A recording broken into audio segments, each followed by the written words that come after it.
Hey guys, thanks so much for clicking on the video. Okay, so now we've been waiting for hell. It seems like forever. I still have the same question. Now, where in the hell is Olivia Pope? Okay? She just popped up and left. The bitch ain't been home for Christmas. She wasn't here for New Year's. It's damn near Valentine's Day. I'm going to need to know where the hell Olivia Pope is. This is Scandal, Season 4, and it's Episode 7. Don't ask me why they have it listed as Episode 10 on your cable thing. I know good well I haven't missed 3 episodes of this or How to Get Away with Murder. But anyway, it's Episode 7. This is the episode coming back from the winter break. Okay, so let's go right in. They go right back to where we were when we left off before Christmas, when Jake went to get the blanket so he could fuck Olivia real good up on top of the goddamn piano. By the time he got back, somebody done snatched our girl. She done spilled the goddamn red wine on the damn white couch. You know, I had a fit again all over again about this white couch this evening when I see her spill the wine on it again. Now, the thing is, okay, so they kind of stopped right there. Jake was just standing there looking around. And so tonight, we continue moving forward. You see them dragging her out of the door. You actually see that there's a person dragging her out of the door. I mean, moving real quick. Dragging her out of the door. And then you see Jake go flying out with his little underpants on, his little boxer briefs. And he runs down. He's standing out front. He's looking around. And you see a car start up. And he's chasing the car. And he got the license plate and all that stuff. He comes back. He's putting his clothes on. He's making phone calls. He's, getting right on it. So in the interim, they take and kind of show us exactly what went on. And it bothered me so bad, you guys. Oh, my gosh. I don't know what it was about. I actually got on my phone and texted my brother. You can't call him when Scandal's on. He'll cuss you right the hell out.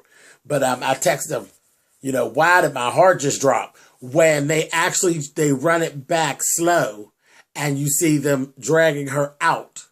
They literally just drug her across the hall. So literally the whole time when Jake was putting his clothes back on, getting on the phone and this, that, thing, and the other, God damn it, she was right across the hall. Literally in the apartment across the hall. For some reason, I don't know what that was, but it just got to me and my heart just dropped like, that's horrible to be looking for somebody and they're in danger and to think that literally you walked right past them like 4 times. 4 times. She was right up against the damn door. That, in my opinion, is scary. Not Jason with the knife, not Freddy with the knife fingers, but to know that you are on the verge of death and you're fucking right across the hall. That's spooky, but whatever. My heart just dropped and I started texting. So I'm like, okay, so they're over there and then there's a bunch of them. There's like, 5 or 6 of them and they're all masked up and all this. And they have the little black lady across the hall. And I just love that little black lady. I see that little lady and all kind of little stuff with her cute little bald headed self. But they had her all tied up and everything. And then they untie them. And the midst of all that, you see Olivia, she's doing Olivia. She's sliding her ring off and putting it just slid it up underneath the carpet a little bit. Because she knows Jake will find it. Jake will fucking find it, okay? So anyway, then when they pull the tape and stuff off the lady's mouth, I was trying to see who these people were. You know what I mean? What their descent was and that kind of thing. And I'm just looking around and I'm saying, oh, this is not going to be good. And, before we got up to there, because I think we did 2 commercial breaks before we actually even got into the apartment, they kept just showing the peephole and the door that was bothering me so bad because it's like, I don't even want to know what's going on over there. And it's crazy because I know they're not going to kill Olivia, but Shonda, they're not going to kill Olivia. But for one part of me just didn't even want to know what was going on behind that fucking peephole. It was the way that it was shot was excellent. It was excellent because I was going through all these different flow of emotions. But that other part of me, that Debbie ass part, said, what the fuck is going on over there? So anyway, they pulled the tape off the old lady's mouth. She's like, okay, is it over? Oh, thank God it's over. I knew that they were going to kill her. I knew. I was like, oh, these dirty bastards. They were just sadistic. And he's like, yeah. And, that bothered me even more. And then they shot her. And then we had to listen to her choke on her blood and all that. It was horrible. Horrible because I just loved that little lady. But anyway, then they take Olivia out. They come out like they're going into an ambulance and all of this here. Well, they did go into an ambulance. And they had this body bag and all of this. Here they had Olivia in the body bag with the dead woman on top of her. I said, oh, these people are just doing too much. They're doing too much. So she's under there, and her hair looked fabulous. But she was under there with the dead bitch on top of her and all that. Then that motherfucker want to tell her, this is the part where you get to beg and tell us where your Swiss bank accounts and this, that thing, and the other is. And all this business. He's steady going on. And then she says, he says, why are you not begging? And she said, because you're not in charge. So I'm not going to sit here and beg you or offer you anything when you're not in charge. You are not the person that says that I get killed or I go here or go there. You're nobody. You're sitting around waiting on instructions. You don't have the power to make any decisions about me. So no, I'm not going to beg you for anything because you're not that scary. Now you go get the other guy. The other guy's the one that's in control. He's the one that you are getting your information from. He's the one telling you what to do. Now he's scary. You bring him back. Then maybe I'll beg. But you, no, I won't ever beg you for anything. You're nobody. I said, yes, Olivia, yes. And you can tell she's scared and she's all worked up. But she let that motherfucker have it. She paid his ass dust. Not telling you shit, you freak. Then he comes and he sticks her in her neck with this little shit. And it just knocked her right out. And she basically, when she finally did come to, she didn't know where she was, how long she had been there. I said, hell, I've been really tired lately. Can I get me a hit of that shit next? So anyway, but they knocked her out. She wakes up and it looks like she's in like this third world country. She don't know how long she's been out. There's a guy inside of this room. It's like it's an isolation room. Filthy. He's in there. His name was Ian. Now I'm going to tell you, I looked at Ian and I said, what's going on with Ian? Because something's not right with Ian. First of all, he's not thin enough because he's talking and he's not saying exactly where, how long he's been there. He's saying he doesn't know how long he's been there. And he's all like, yeah, you got to eat this food. It's bad, but it's not that bad. Well, I don't know. It is kind of bad, but you got to eat this, that thing, and the other. He's going on and on.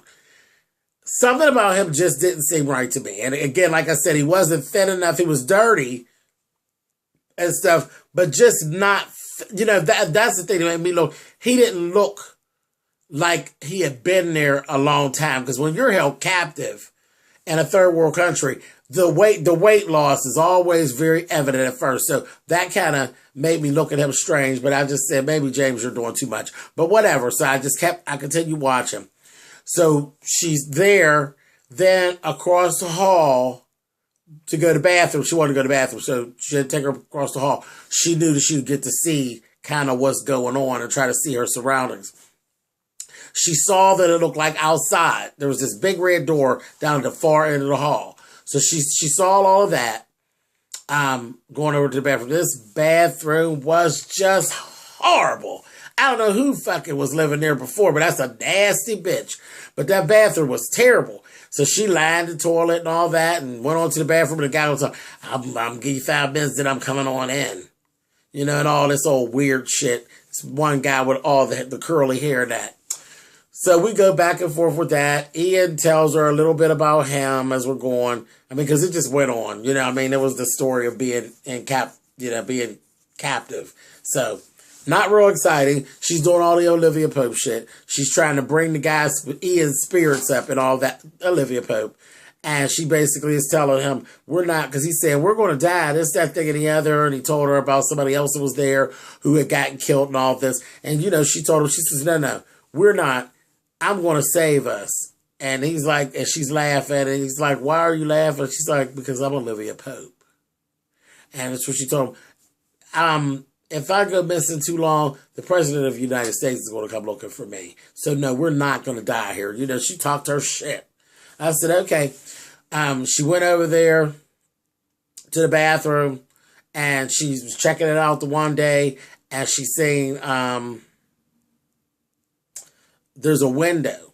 And the windows were up real, real high. She just wanted to try to see, are we close to the city? You know, because you could hear some of the, like that Arabic babble and all that. So she takes the underwear, real smart, Miss Olivia, yes, God, honey, took the underwear out of her bra, bent it to go, because there's a latch. So she did that, but they caught her, and they were going down, and of course, it was just like she said, they couldn't beat her, they couldn't do, whoever gave the orders to get her, they didn't beat her and do all of this. She comes back over and they're going to say, you have to be punished for, you got to be punished for trying to escape. And the one guy pulls the guy down. He's like, I'm sick of this bitch. This, that, thing, and the other. She going to say, well, go ahead and do it. Go on and shoot me. Do it. She knew. She already knew the way that she had been handled, that they didn't have the order to kill her, you know, because she's smarter than that. But now my thing was, I'll get to that in a minute. So anyway, to punish her, they were going to take it out on Ian. So she, of course, in Olivia Pope style, runs and gets in front of him, this, that, and the other, but they take him, and then you hear him go out, and he's saying, no, no, no, this, that, thing, and the other, and then you hear them supposedly shoot him, and he falls to the ground, and she's just fucked up after that. Like, you know, Olivia, it took her a couple days, you know, she's all fucked up. And then she finally ends up coming around. Now, at this point, when she comes around, she's had enough. She done went through, she done processed some shit about that bathroom and all that. She has to go to the bathroom. She goes to the bathroom. They done bricked up the damn window. So she's like kind of losing a little bit. But then again, she had all these little dreams and things going on in her head when she was, you know, out of it. And she's seen Abby, and she's seen Fitz, and she's seen Jake, and all of this in her head. And it was driving me crazy because I was getting ready to get mad. The way that they had said that, because she dripped and Jake had just came in and rescued her. And I was like, that better not be, this better be a hallucination, because I was getting a little pissed off. But it was a hallucination. So anyway, she figured out there's a little thing she had to work off of the a pipe underneath the sink. Took the pipe. The guy comes back to let her in, and she had asked him, well, where's the other guy at, you know? And he goes and he opens the door. She knocks the fucking shit, cold cocks him, and then bangs his head in with that pipe. And then she takes his gun and she hits it. Boom. She's running down the hallway toward the red door. And as she gets down there, there's the other guy. He steps out in front of her. She does her little, like she playing baseball slide, baby, gets back up. And the guy talks shit to her. It's the one who's always telling her, you know, about 5 minutes and I'm coming in and all that bullshit. So he's saying something, trying to tell her that she wouldn't shoot him. He said, you hesitated, Olivia. If you were going to shoot me, you'd already shot me. She put one nice big circle in the middle of his motherfucking forehead. Bang, bitch, lay down. Went to the door, opened the door up. Boom. Opens the door. Shonda Rhimes. Here, she's like, what the hell is this? She's not in a third world country. It basically is like a really elaborate sound stage is basically what it was. That she was being captive inside of this sound stage. The guy who was playing Ian, see, I was right. Ian, he was in charge of everything. And, you know, he's sitting there and she's looking up and she's like, oh my God. And that's when he's like, yeah, see, you are Olivia Pope. You want to control and you want to save everybody. And that's where your problem is. And then I did get the juice on you. You know, you told me about the president. The president's in love with you. This, that, thing, and the other. So I got really pissed off, guys, at this point, because again, if I'm sitting at home and I hadn't already figured it out, because I figured out when I first seen Ian, something wasn't right about Ian. I didn't know exactly what, but I just thought that he was a pawn in that whole plot. Olivia should have knew that. She should have knew that, not to give him that kind of information. So I kind of got pissed off. That was kind of a lazy way Shonda Y'all did something lazy with that. But the twist of the soundstage was cool. But the whole point with Ian and how quickly she opened up to him, not so much. I didn't like that too much. But that's okay. That's okay. I'm going to give you a pass. I'm just glad to see the series back. Let's get the fuck on with it and see what's going on. Because we haven't seen very much of what's going on with Jake. And because I know he's going crazy at this point. But we haven't seen any of that. So that was it for the episode. And I cannot wait until next week to see what's going on. Because he told Olivia, he said, you know what? We got work to do. Come on here. Come on. And I don't know where they were going off to, but they were walking off somewhere. So we're back. And we're in full effect. We don't really know exactly where Olivia Pope is, but goddamn it, we can see her. And we're going to get to the bottom of it. All right, guys. Thank you for clicking on the video. You can thumbs up or thumbs down the review. You guys know how that works. I'm so glad that we're back with our goddamn show. All right. And I'll see you guys next Thursday on this one. Now it's time for me to go and watch How to Get Away with Murder. All right, guys. Later. Bye.